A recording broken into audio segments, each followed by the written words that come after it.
In the Bible, I always like showing you guys this because it's really important for the visually people. What is this? This is the Bible, yes. But what is this section? Molly. This is called the Old Testament. Thank you, Joy and Molly. And this is the New Testament. So this is old, and this is new. This is how what Jesus' family is from, and this is the story about people who follow Jesus. Okay? So the Old Testament is God working with his people called the Israelites, and the New Testament is about an Israelite named Jesus who saved the world, and now the people who follow Jesus, or people who follow God, are people who follow Jesus. That's why we call it the Old and the New.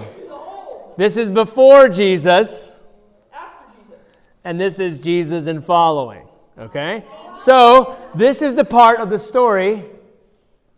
Uh-oh, Jack's got control. This is the part of the story where we talk now about the guy who changed everything. His name is Jesus. All right. So, in between, Jack put this on the screen for us.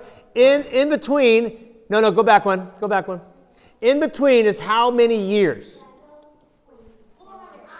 400 years. Now, you'll hear this, and I do not like this, but people always say God was silent for 400 years. So in between the Old Testament and the New Testament, God was silent. Hang on. Do you think God duct taped his mouth for 400 years? Maybe. No. God is not ever silent. So there were writings. That's the funny thing. People did write down things that happened. So it's not 400 years of silence. It's 400 years. The Israelites, called what? Jews, had been under the control of other nations for hundreds of years. They were now, when Jesus comes on the scene, controlled by a group of people called the Romans. The Romans were, they liked to dominate the world. If you weren't a Roman colony, they would come and make you a Roman colony, whether you had a choice or not. Why? Because they had a military, and they had something called Pax Romana, which is, we're going to bring you peace of Rome. We're going to bring you peace, but you're going to be our slaves in the process. Good. That doesn't sound like fun, does it? But the Jews were still waiting for what? What were they waiting for those 400 years? Money. No. Jesus. They were waiting for someone to come save them, right? Because they had all these other countries running their lives, and they didn't want that. Who was supposed to be running their lives? Jesus. God. But did the people of God let God run their lives? No. They didn't. But now that other people were in charge of them, they really wanted it. Go to the next slide, Mr. Jack. I like that you're going to do this for me.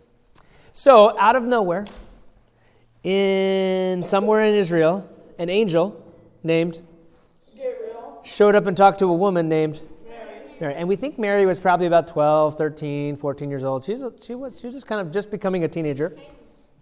And Gabriel said, "Hey, you're going to have a baby." And Mary's like, what? She wasn't married. She didn't even have a husband. And she's like, I don't know how that's going to happen. And he goes, God's going to take care of that. And he's going to be a really special baby. And his name is going to be Jesus.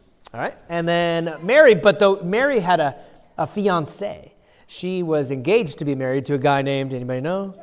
Joseph. So Joseph is freaked out because the person he's going to marry is going to have a baby. Jack, go ahead. Next slide.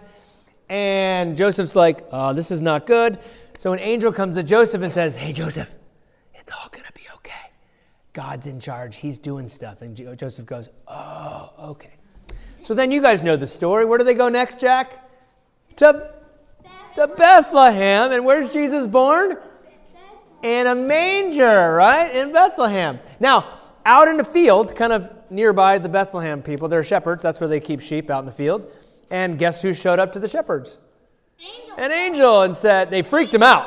All the shepherds they wet their pants because the angels they freaked him out.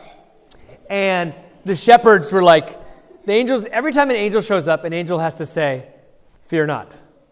Don't be afraid. I know I just freaked you out, but don't be freaked out. Like right now, if an angel showed up, we would all go, ah! I mean, yeah. We would all be like, we might have to change our bed sheets as well. So the angel told the shepherds, hey, this really important baby is born in the town. You should go check it out. And the shepherds were like, sweet. So they went and checked it out and saw it. And then a few months later, what happened, Jack?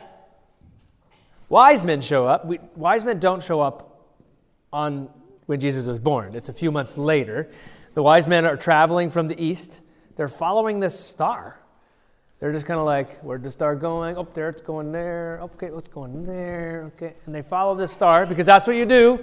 You follow a star, and they finally show up, and they find baby Jesus, and they bring him these really expensive gifts. Gold, frankincense, and what else?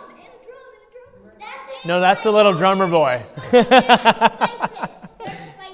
Spices. So we got gold, which is really expensive, good stuff. Frankincense and myrrh. How many guys' parents have frankincense oil? Like doTERRA frankincense? Mike is like, my mom has everything. Check it. All right, and then what's the next one? All right, so Jesus, he's born, and when he becomes 12 years old, that's the first time that they take Jesus, his parents, to the temple for his first Passover. So they go to the town of Jerusalem. And so they go there. So while they're there, there's a lot going on. So Jesus gets separated from his parents, and his parents go back home to Nazareth. And it took them 3 days to figure out that Jesus, they didn't know where he was. Like they lost the Savior. They lost God's Son. And so Mary and Joseph start to freak out, like, oh no, where's Jesus? So they go on a frantic search. They do, what is it called nowadays when you lose a kid? Amber Alert. They issue an Amber Alert and say, where's Jesus? So finally they find out that Jesus has been at the temple. The whole entire time. What is he doing, Asher? Not praying. He's talking. Actually, he's not talking. He is talking. He's saying something, but he's not teaching.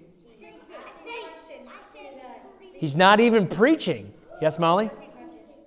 Huh? You're going to say preaching? Peter? Oh, that's exactly right. He was asking questions. He was asking really good questions because the priest said, whoa, this guy knows a lot of stuff because of the kind of questions he's asking. And Mary and Joseph come to Jesus and say, why did you leave us? And Jesus looks at him kind of funny and says, don't you know I'm supposed to be doing my Father's stuff?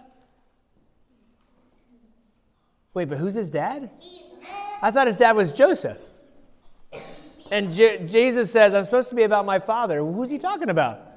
Joy? God. Oh, burn. Put his parents in his place. All right, next slide. And this is the ending of this story. And I'm going to tell you another one here in a minute. In Luke 2:52, it says, Jesus grew in wisdom. That's smartness, learning. He grew in stature. That means he got taller, right? He grew in favor with God and with men. That means, Isaiah, do you like me? Are we friends? No. Caitlin, are we friends? Oh, thank you. Boy, we have to work on Isaiah here. All right, so Caitlin, we're friends. So that would be Caitlin and I have favor. It means we like hanging out with each other. We're friends. We talk. Isaiah, are we friends? Okay, sorry. Nevaeh. Do we like each other? Sure. Okay, good. She's like, sure, I guess. So that's in between. Caitlin's happy. Isaiah's not. Nevaeh's in the middle. I have done my job well here.